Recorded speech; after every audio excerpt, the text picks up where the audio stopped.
امریکی شخص Henry Ford دنیا کا پہلا بزنس مین تھا۔ وہ اپنے ملازمین کو مارکیٹ میں سب سے زیادہ معاوضہ بھی دیتا تھا۔ ایک بار ایک صحافی آیا اور اس نے ہنری فورڈ سے پوچھا، آپ سب سے زیادہ معاوضہ کس کو دیتے ہیں؟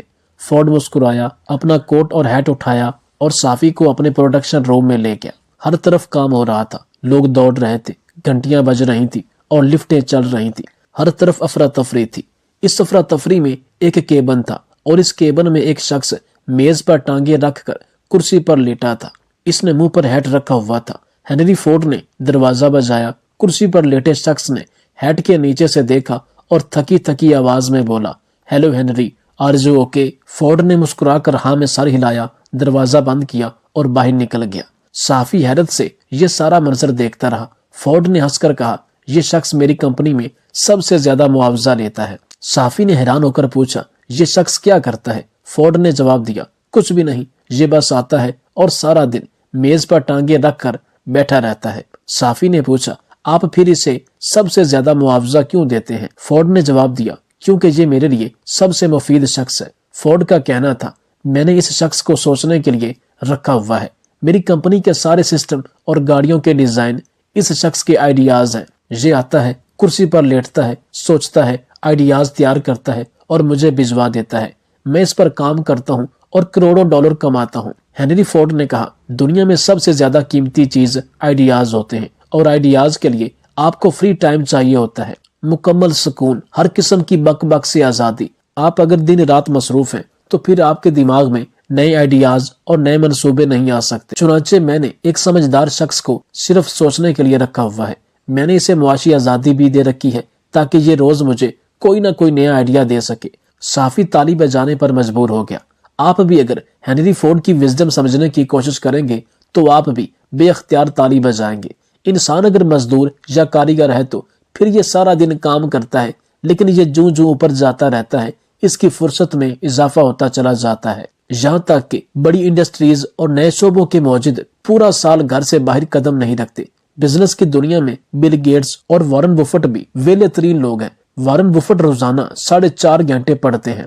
بل گیٹس ہفتے میں 2 کتابیں ختم کرتے ہیں۔ یہ سال میں 80 کتابیں پڑھتے ہیں۔ یہ دونوں اپنی گاڑی خود چلاتے ہیں، لائن میں لگ کر کافی اور برگر لیتے ہیں اور سمارٹ فون استعمال نہیں کرتے، لیکن یہ اس کے باوجود دنیا کے امیر ترین لوگ ہیں۔ کیسے؟ فرصت اور سوچنے کی مہلت کی وجہ سے۔ ہم جب تک ذہنی طور پر فری نہیں ہوتے، ہمارا دماغ اس وقت تک بڑے آئیڈیاز پر کام نہیں کرتا۔ چنانچہ آپ اگر دنیا میں کوئی بڑا کام کرنا چاہتے ہیں تو پھر آپ کو اپنے آپ کو فری رکھنا ہوگا۔ آپ اگر خود کو چھوٹے چھوٹے کاموں میں الجھائے رکھیں گے تو پھر آپ سوچ نہیں سکیں گے، آپ پھر زندگی میں کوئی بڑا کام نہیں کر سکیں گے۔ اسی طرح ایک اور قیمتی واقعہ ہے کہ عظیم بزنس مین رتن ٹاٹا ایک دن اپنے بنگلے سے اپنی فیکٹری جا رہے تھے تو راستے میں ٹریفک سگنل پر ایک بوڑھا جو کہ ایک ٹانگ سے محتاج تھا، اس کی ایک بیٹی ہاتھ میں بچوں کے کھلونے لیے ہوئے ہر گاڑی کے پاس جا رہی تھی۔ یہ بچی جس نے ہاتھ میں غبارے پکڑے ہوئے وہ رتن ٹاٹا کی گاڑی کے پاس آئی۔ یہ لڑکی مذہباً ہندو تھی جس کا نام چندریکا تھا۔ چونکہ اس وقت گاڑی سگنل پر رکی ہوئی تھی تو اس لڑکی نے گاڑی کے شیشے کے پاس آ کر رتن ٹاٹا سر سے کہا کہ اپنے بچوں کے لیے کوئی کھلونے خرید لیجئے۔ نہ جانے رتن ٹاٹا کے دل میں کیا خیال آیا، انہوں نے اپنی جیب سے 10 روپے کا نوٹ نکالا اور بغیر کوئی کھلونا لیے اس لڑکی کو دے دیا۔ اس لڑکی نے آگے سے رتن ٹاٹا کو مخاطب کرتے ہوئے ایسا جملہ کہا کہ رتن ٹاٹا کے پیروں تلے سے زمین سرک گئی۔ اس لڑکی چندریکا نے رتن ٹاٹا سے کہا کہ سر، مجھے آپ کے یہ 10 روپے خیرات میں نہیں چاہیے، آپ اس کے بدلے مجھ سے کوئی کھلونا لیں، ورنہ یہ پیسے آپ اپنے پاس رکھیں۔ اس لڑکی کے یہ الفاظ سن کر رتن ٹاٹا بہت زیادہ متاثر ہوئے کہ ایک کھلونے بیچنے والی معصوم سی لڑکی کتنی خوددار ہے۔ رتن ٹاٹا نے اس لڑکی سے معذرت کی اور 100 روپے کا نوٹ نکال کر اسے دیا۔ لڑکی نے پھر وہی سوال دہرایا کہ سر، آپ اپنے بچوں کے لیے اگر مجھ سے کھلونے لیں تو میں یہ 100 روپے رکھ سکتی ہوں۔ رتن ٹاٹا نے اس لڑکی سے کہا کہ آپ نے جتنے کھلونے اٹھائے ہوئے ہیں ان میں سب سے مہنگا کتنے کا ہے اور آپ کو کون سا پسند ہے؟ لڑکی نے ایک انوکھا بیلون نکالا جس میں لائٹیں لگی ہوئی تھیں۔ لڑکی نے کہا کہ یہ 100 روپے کا ہے اور میرے پاس جتنے بھی کھلونے ہیں مجھے ان سب سے زیادہ یہ پسند ہے۔ رتن ٹاٹا نے کہا، چلو پھر مجھے 100 روپے کے بدلے میں وہی بیلون دے دو۔ اس لڑکی نے بیلون نکالا اور رتن ٹاٹا کو دے دیا۔ رتن ٹاٹا نے کہا کہ اب یہ آپ خود رکھ لیں، کیونکہ میری ابھی شادی نہیں ہوئی، لہٰذا میرے بچے نہیں ہیں۔ اب تم انکار مت کرنا، کیونکہ تم نے کہا تھا کہ کھلونا خریدنے کے بدلے میں تم مجھ سے 100 روپیہ لوگی، لہٰذا میں تم سے کھلونا خرید کر ایک بچی کو دے رہا ہوں جو کہ تم ہو۔ یہ جملہ سنتے ہی اس لڑکی چندریکا کے چہرے پر مسکان ابھر آئی۔ ابھی یہ دونوں باتیں کر ہی رہے تھے کہ چندریکا کے معذور والد نے آواز دی اور ٹریفک لائٹ سبز ہو گئی تھی۔ گاڑیوں کی ریل پیل میں رتن ٹاٹا کو معلوم ہی نہ ہو سکا کہ وہ لڑکی اور اس کے ساتھ وہ محتاج بوڑھا کہاں چلے گئے۔ کچھ دیر ادھر ادھر دیکھنے کے بعد رتن ٹاٹا بھی اپنی منزل کی طرف روانہ ہو گیا۔ فقط 2 دن بعد صبح کے وقت رتن ٹاٹا اپنے گھر سے آفس جا رہے تھے کہ بمبئی کے اسی روڈ پر ان کی نظر اسی لڑکی چندریکا پر پڑی، جو کہ فٹ پاتھ پر بیٹھے کچھ کھا رہی تھی، لیکن اس کے ساتھ موجود جو بوڑھا بزرگ تھا جو کہ ایک ٹانگ سے محتاج تھا، وہ رتن ٹاٹا کو کہیں نظر نہ آیا۔ رتن ٹاٹا نے اپنی گاڑی کو فٹ پاتھ کے ایک سائڈ پر لگایا اور چندریکا کے پاس چلے گئے۔ جیسے ہی چندریکا نے رتن ٹاٹا کو دیکھا تو انہیں نمستے کہا۔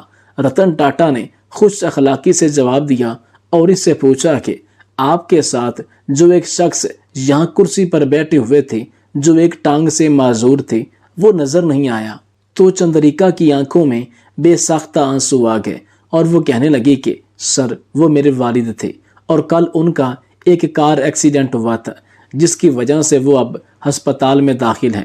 رتن ٹاٹا نے افسوس کیا اور انہیں کہا کہ ہسپتال میں انہیں رقم کی ضرورت ہوگی، لیکن اس لڑکی نے کہا کہ خاص رقم کی ضرورت نہیں ہے۔ پھر چندریکا زاروں قطار رونے لگی اور رتن ٹاٹا سے کہا کہ میں پڑھنا چاہتی تھی، لیکن ہمارے گھر کے حالات ایسے نہ تھے کہ میں سکول جا سکتی ہوں۔ جب میں یہاں سے سکول جاتے ہوئے بچوں کو دیکھتی ہوں تو میں اوپر والے یعنی بھگوان سے گلہ کرتی ہوں کہ آخر تو نے میرے ساتھ یہ ایسا کیوں کیا، کیونکہ میں بھی سکول جانا چاہتی ہوں، جبکہ میرے والد منع کرتے ہیں، کیونکہ آپ جانتے ہیں کہ وہ معذور ہیں اور ہمارے گھر کا چولہا نہیں جلتا۔ رتن ٹاٹا کہتے ہیں کہ اس لڑکی کے یہ الفاظ مجھے ایسے لگے کہ جیسے میری سگی بیٹی مجھے سکول میں پڑھنے کی ضد کر رہی ہو۔ نہ جانے مجھے کیوں خیال آیا کہ کیوں نہ اپنی ہی بیٹی سمجھ کر اسے پڑھاؤں۔ خدا کرے یہ اچھا پڑھ جائے اور کسی مقام کو پہنچ جائے، تاکہ اسے بھگوان سے جو گلہ ہے وہ ختم ہو جائے، کیونکہ بھگوان نے جس کسی کو جہاں رکھا ہے اسی میں ہی اس کی بہتری ہے۔ لیکن ہاں، اپنی محنت سے اپنا مقام بلند کرنے کی کوشش ضرور کرنی چاہیے، باقی اوپر والے کی مرضی۔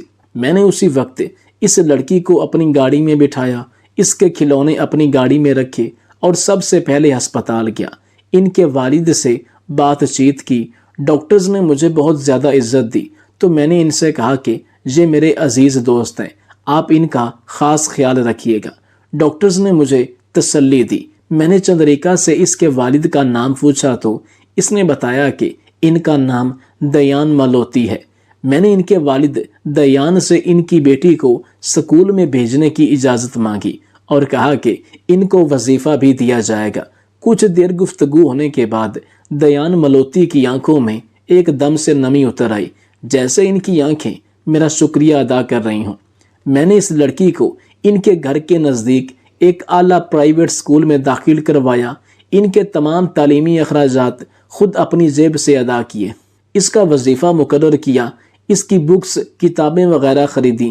اوپر والا گواہ ہے کہ میں نے زندگی میں بڑے بڑے تجارتی سودے کیے، لیکن نہ جانے کیوں اس بچی کے ساتھ جا کر بازار سے کتابیں اور یونیفارم وغیرہ خریدنے پر مجھے اتنی خوشی میسر ہوئی کہ جیسے میں نے کوئی بہت بڑا بزنس میں منافع حاصل کیا ہو، اور یہ میری زندگی میں اس سے پہلے کبھی نہیں ہوا تھا۔ یہ بات میرے اس لڑکی اور ان کے والد اور ایک سکول ٹیچر کے علاوہ کسی کو معلوم نہیں تھی۔ میں ہر مہینے بعد اس سکول میں جاتا، ٹیچر سے اس لڑکی کے بارے میں دریافت کرتا اور جو بھی رقم ضرورت کی ہوتی وہ میں اس ٹیچر کو دے دیتا۔ الغرض چندریکا ایک قابل لڑکی تھی، سکول سے کالج کالج سے یونیورسٹی تک کا سفر یہ طے کر چکی تھی۔ وقت گزرتے پتہ ہی نہ چلا اور یہ جوان ہو گئی۔ ایک دن چندریکا، اس کا والد، میرے دفتر آئے، ساتھ میں کچھ تحفے تحائف بھی لائے۔ میں نے ان کا شکریہ ادا کیا اور ایک چیک بنا کر جب میں چندریکا کے والد کو دینے لگا تو انہوں نے مجھے تشکرانہ انداز میں دیکھا اور کہا کہ اب ہمیں رقم کی ضرورت نہیں ہے۔ میں نے ان سے کہا کہ رقم کی ضرورت کیوں نہیں ہے؟ کیا مجھ سے کوئی غلطی ہو گئی ہے؟ تو انہوں نے کہا کہ نہیں، آپ کے ہم پر بہت زیادہ احسانات ہیں اور ہم ہمیشہ آپ کو دعاؤں میں یاد رکھتے ہیں۔ خدا آپ کو ترقی کی منزلوں کا مسافر بنائے۔ دراصل بات یہ ہے کہ چندریکا کو ایک کمپنی میں جاب مل گئی ہے جہاں پر اس کی سیلری بھی کافی اچھی ہے، لہٰذا اس لیے ہمیں اب رقم کی ضرورت نہیں ہے۔ اور آج چندریکا کو ایڈوانس میں پہلی تنخواہ ملی ہے جو ہم لے کر سیدھا آپ کے پاس آئے ہیں۔ رتن ٹاٹا کہتے ہیں کہ چندریکا اور اس کے والد دونوں کی آنکھوں میں آنسو تھے۔ مجھے ایسے محسوس ہو رہا تھا کہ جیسے میں نے 2 نہیں بلکہ 2 لاکھ انسانوں کی زندگی کو سنوارنے میں تھوڑا سا کردار ادا کیا اور ان کی زندگی چمک اٹھی۔ خیر، وہ کچھ دیر میرے پاس رکنے کے بعد اپنے گھر کو واپس لوٹ گئے۔ ایک دن چندریکا کے آفس میں اس کی پروموشن تھی تو مجھے بھی انوائٹ کیا گیا۔ میں جب گیا تو مجھے وہاں پر ایک امپلائی نے بتایا کہ چندریکا بہت ہی شاندار لڑکی ہے، سمجھدار اور ذہین لڑکی ہے۔ ایک امپلائی نے مجھے ایسی بات کہی کہ میں بے ساختہ رونے پر مجبور ہو گیا۔ چندریکا نے اس کمپنی میں 2 لوگوں کی گزشتہ 2 سالوں سے مدد کر رہی تھی۔ ان چاروں کے تعلیمی اخراجات چندریکا برداشت کر رہی تھی۔ اس کی پروموشن کی تقریب کے دوران ایک افسر نے انہیں ایکسٹرا بونسز سے نوازا اور کہا کہ ہمیں معلوم ہوا ہے کہ آپ کمپنی کے 2 لوگوں کی کفالت کر رہی ہیں، ان کے تعلیمی اخراجات آپ ادا کر رہی ہیں۔ تو چندریکا نے روتے ہوئے رتن ٹاٹا کی طرف اشارہ کیا۔ یہ تقریباً 15 سالوں میں پہلی دفعہ تھا کہ چندریکا نے کسی کو یہ بتایا کہ میں آج جس مقام پر ہوں وہ رتن ٹاٹا کی وجہ سے ہے۔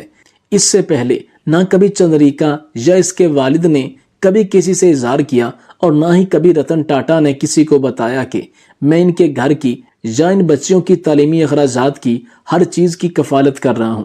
آج سے پہلے ایسے کبھی نہیں ہوا تھا۔ چندریکا اس قدر روئی کہ اس سے بولا نہیں جا رہا تھا۔ مجبوراً رتن ٹاٹا اپنی جگہ سے اٹھے اور چندریکا کو حوصلہ دیا، انہیں گلے سے لگایا اور کہا کہ میں آپ کی کفالت کرنے والا کون ہوتا ہوں؟ میں تو وہ ایک ذریعہ ہوں، کفالت کرنے والا اوپر بیٹھا ہے جو سب کی کفالت کرتا ہے۔ چندریکا نے تاریخی جملے کہے کہ اگر یہ شخص میری مدد نہ کرتا، ہماری کفالت نہ کرتا تو میں آج یہاں کبھی نہ پہنچتی، اور اگر میں یہاں آج نہ پہنچتی تو جن لوگوں کی آج میں کفالت کر رہی ہوں، جن کے تعلیمی اخراجات آج میں برداشت کرنے کا ذریعہ بنی ہوں، میں وہ کبھی نہ بن سکتی۔ اس کا سارا کریڈٹ سر رتن ٹاٹا کو جاتا ہے۔ یہ پہلی دفعہ رتن ٹاٹا نے اس تقریب کے دوران سارے واقعہ کو بیان کیا تو پورے حال میں تالیوں کی گونج اور سر رتن ٹاٹا کو خراج تحسین پیش کیا گیا۔ پھر NDTV کے ایک نیوز اینکر نے اس خبر کو شائع کیا۔ ویسے تو رتن ٹاٹا کی پہلے ہی بہت زیادہ پبلسٹی تھی، وہ ایک مشہور اور کامیاب بزنس مین تھے، ایک نیک انسان تھے، لیکن اس واقعہ کے سننے کے بعد ان کی عزت اور بڑھ گئی۔ ہیں لوگ وہی جہاں میں اچھے، آتے ہیں سو کام دوسروں کے۔ اس واقعہ کے بعد رتن ٹاٹا سر نے جو ٹاٹا ٹرسٹ قائم کیا تھا اس میں ایک مخصوص حصہ ایسے یتیم اور بے سہارا بچوں کے لیے مختص کیا تھا جن کے تعلیمی اخراجات ان کے والدین برداشت نہیں کر سکتے تھے، اور وہ رقم کوئی لاکھوں میں نہیں بلکہ کروڑوں میں تھی جسے ہر ماہ ٹاٹا ٹرسٹ سے ادا کیا جاتا تھا، اور اس کا سارا کریڈٹ رتن ٹاٹا سر کو جاتا ہے، جنہوں نے ہمیشہ غریبوں مسکینوں کا آسرا بننے میں اپنی ساری زندگی گزار دی۔ رتن ٹاٹا جیسے مخلص انسان اس دنیا میں بہت کم ہیں جن کا مذہب انسانیت کی خدمت کرنا ہے۔